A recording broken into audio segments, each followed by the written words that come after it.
So good evening, everybody. Good evening. It's very quiet out there tonight, but that's good, I suppose. We're thinking, which is a good start. So as Ruth said, for those of you who don't know me, I'm Hayley. I'm the student minister here at Swanbank, and it's really great to be able to share with you this evening. And as Ruth has already said, tonight we're starting a new sermon series on the book of Proverbs. And maybe the book of Proverbs is a book that you know less well. It's not always a book that we immediately turn to as we study the Bible. So I thought it was worth maybe just giving a little bit of introduction to the book so you know where you're going over the next few weeks. So the book is a collection of wisdom sayings which affirm godly values and virtues. And the premise of the book is that there are two ways, a way of wisdom and a path that leads you away from God. And of course, within the book, God encourages us to follow the way of wisdom. The writer teaches that wisdom is the foundation of a godly life, and that we show wisdom in the way we speak, the way we act, and the way we are towards each other within the community. Most of the writing in the book is attributed to Solomon. And Solomon's quite a big character in the Old Testament. He built the first temple in Jerusalem, and he was the son of King David and Bathsheba. In the book of 1 Kings, we read of how God allowed Solomon to choose a gift. And Solomon asked for wisdom rather than wealth or honor. And God was so pleased with Solomon's choice that he not only gave Solomon that divine gift of wisdom, but he also gave him honor and wealth, which made Solomon's reign one of the most successful and prosperous for Israel in those Old Testament times. Now, most of the kings of that period knew that they needed wisdom to govern well, but they didn't always put it as their number one priority where it should have been.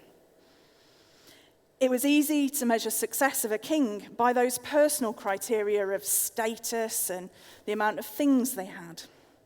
And many of the time did. But the contrast is that wisdom is a quality which pursues the good of the people and seeks to establish good, successful domestic and international policies. So it seeks to improve things for everybody.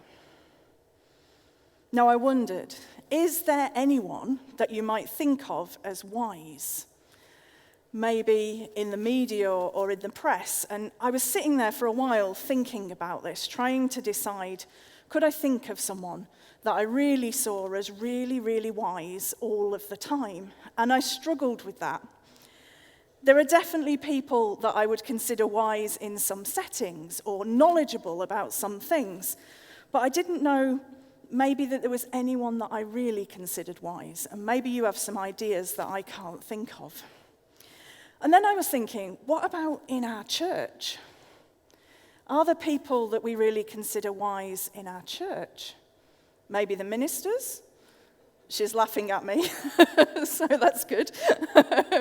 Or maybe some of the people that we know well.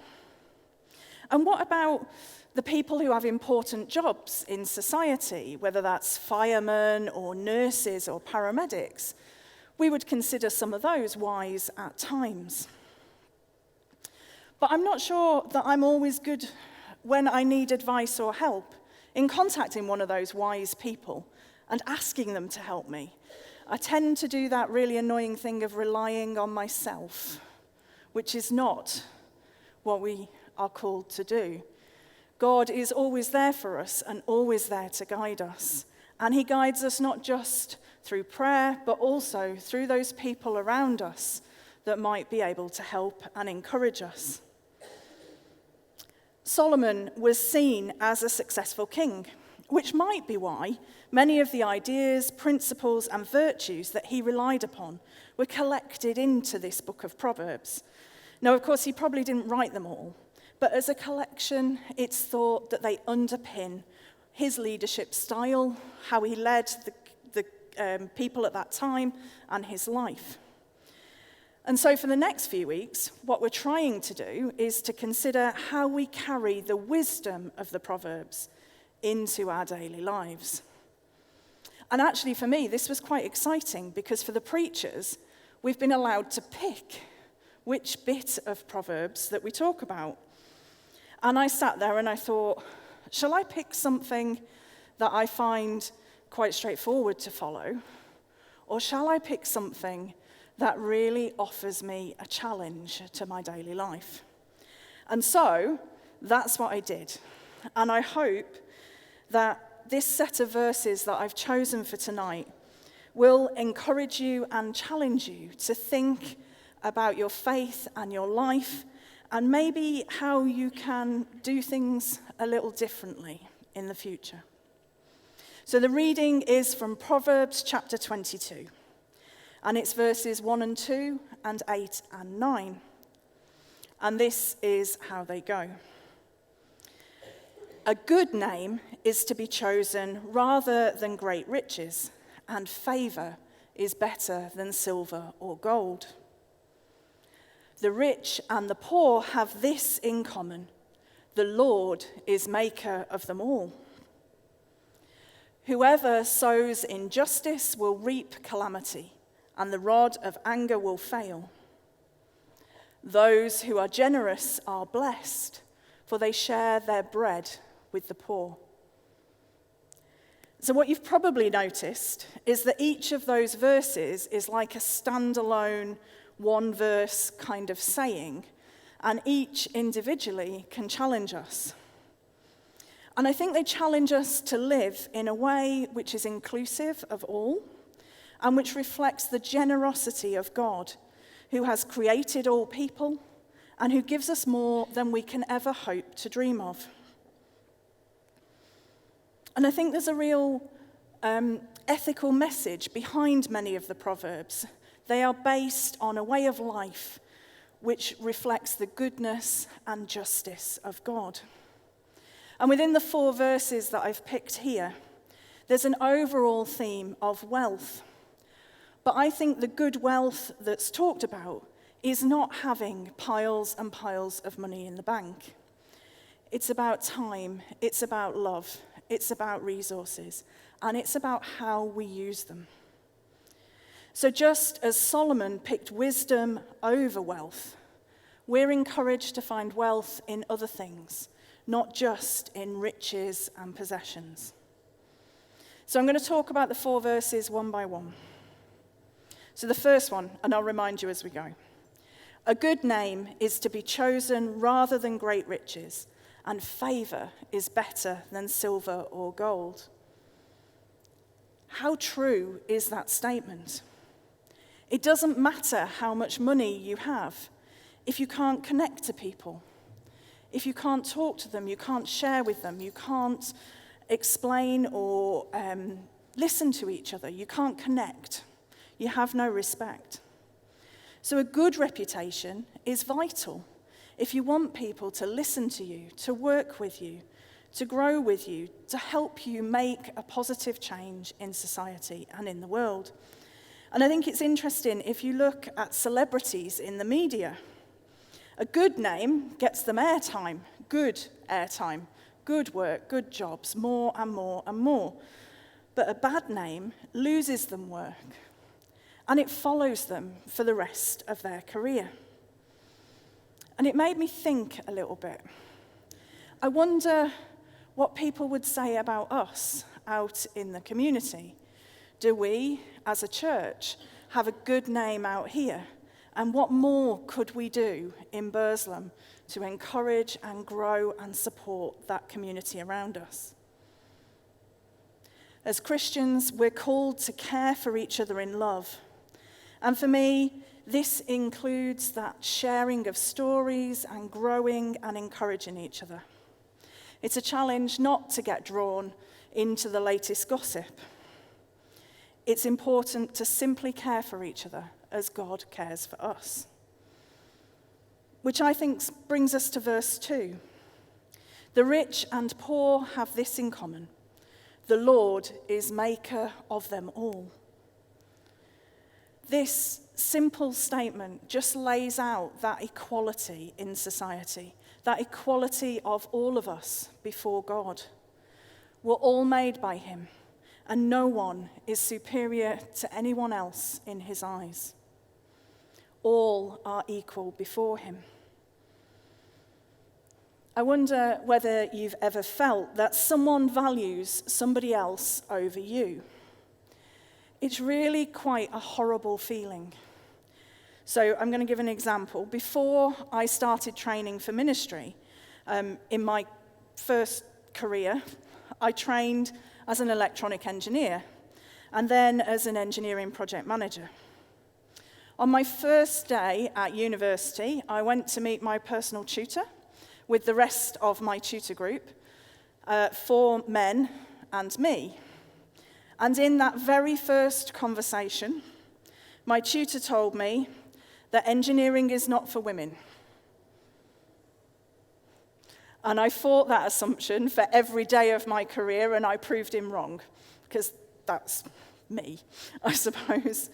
But that followed me throughout my career. Many people in what is a male-dominated profession made assumptions about my competence purely based on my gender.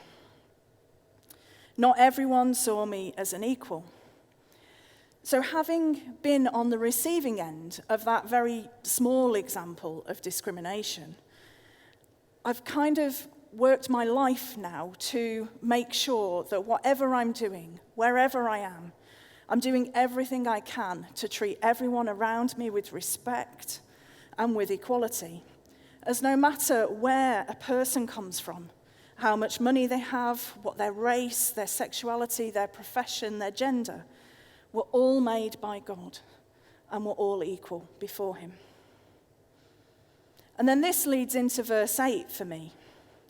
Whoever sows injustice will reap calamity, and the rod of anger will fail. The words in the book of Proverbs are quite strong at times, and calamity always sounds to me like quite a strong word. But I think it's true. If we are truly inclusive and we treat everyone with respect, then we're all equal, there's no failure, no bad things happen. We work together as a family. When injustice is allowed to continue without challenge, or when we act in a way that pushes someone to the side, we're going to get bad results. And I don't think God accepts that we should treat any of those he's created differently. In Matthew 22, Jesus tells us that above all else, we are to love God and love our neighbor as ourselves. If we sow injustice, we're not showing love for our neighbor, and hence, we shouldn't be surprised when we receive bad results. The final verse of this group of 4 brings it all together for me. Those who are generous are blessed, for they share their bread with the poor. No matter what we have, no matter how small it is, we can share it with others. It doesn't have to be wealth or money, time, love, whatever possessions and resources we have, we can share. And there's a book that talks of fruitful congregations. It's called 5 Practices of Fruitful Congregations, and it's by Robert Schnees. And he talks of congregations that are fruitful, showing extravagant generosity. He says that practicing extravagant generosity means offering more of ourselves, more of us, for the purposes of Christ, and providing the resources, money, time, prayer, material things, whatever it might be, to strengthen church's ministry and to help the church to touch the lives of more and more people. There are so many amazing groups happening here in this church. I tried to write them down, so see whether you think I've caught everything.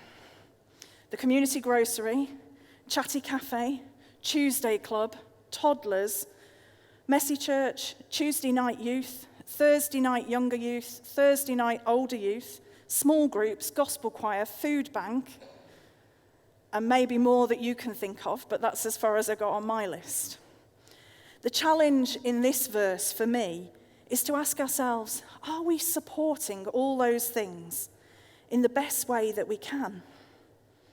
Or could we give more time or resources to support those groups and help share our faith with even more people?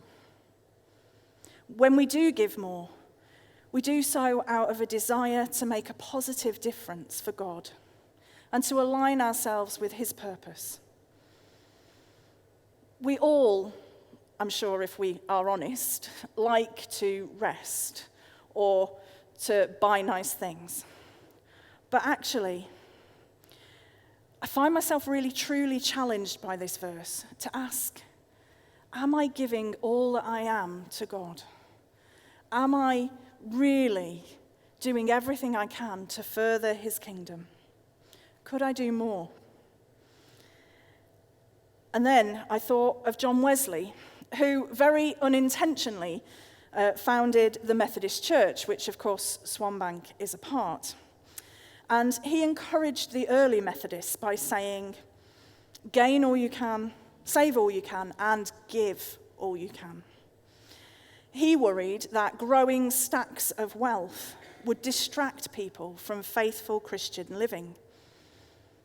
Of course, he did warn that people shouldn't make money through corruption or injustice.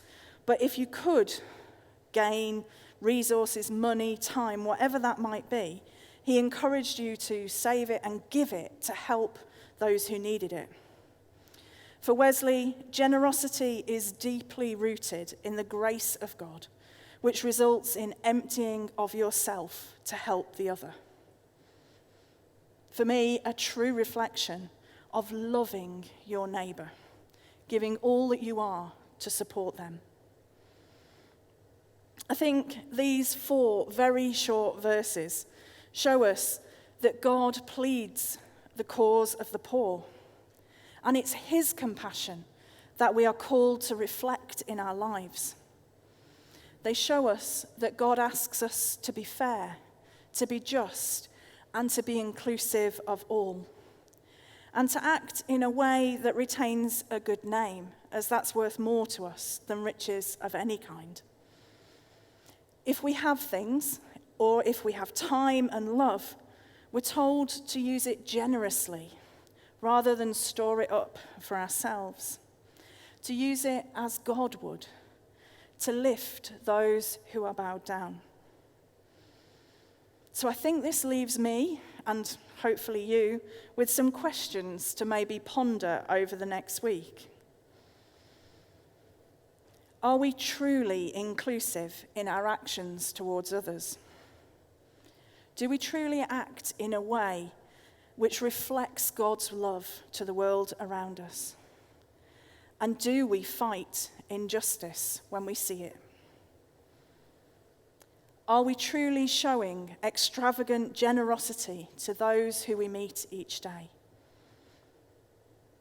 And could we do more to support this church and the work that it's doing here to help others and bring more people to faith in God? I think these 4 verses are a really strong challenge to each of us to regularly review our words and our actions and see whether we're truly living out our faith day by day in the way that God asks us to. Having reverence for God is the foundation of true wisdom. If we are living for him, God will provide all that we need, and he'll give us hope for a future living with him. Because ultimately, there's no greater gift than we could ever receive than the gift of Jesus, and through him, the ability to live at peace and with God forever. Amen.